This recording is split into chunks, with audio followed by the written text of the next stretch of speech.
Hello everyone, আজকে আমি তোমাদের সাথে বেরেস্তা কিশমিশ চিকেন শেয়ার করব।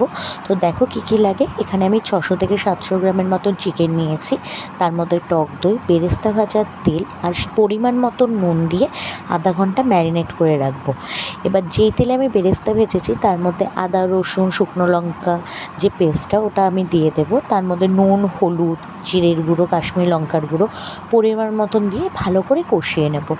কষিয়ে যে চিকেনটা আমি ম্যারিনেট করে রেখেছিলাম সেটা দিয়ে দেব। এবার এখানে অপশানাল, আলু তোমরা দিতেও পারো, নাও দিতে পারো। আমরা বাঙালি, তাই আলু ছাড়া খাওয়া যায় না, তাই আলুটা দিয়েছিলাম। তারপর আমি যে বেরেস্তাটা ভেজেছিলাম ওই বেরেস্তা আর আমি একটু আমন্ড বাদাম আর কিশমিশ গরম জলে ভিজিয়ে রেখেছিলাম, সেটা ভালো করে মিহি করে আমি পেস্ট করে নেব। পেস্ট করে নেওয়ার পর যেই চিকেনটা কষানোর জন্য বসিয়ে রেখেছিলাম তার মধ্যে ভালো করে দিয়ে চিকেনটাকে ভালো করে কষাতে হবে। এবার তোমরা ঝোল রাখলে ঝোল রাখতে পারো, না রাখলে না রাখতে পারো, কোনো ব্যাপার না। তো ভালো করে কষানোর পর একদম চিকেন রেডি হয়ে যাবে, কোনো গরম মশলা কিচ্ছু দিতে হবে না। দেখো আমার চিকেন রেডি। গাইস একবার ট্রাই করে দেখবে।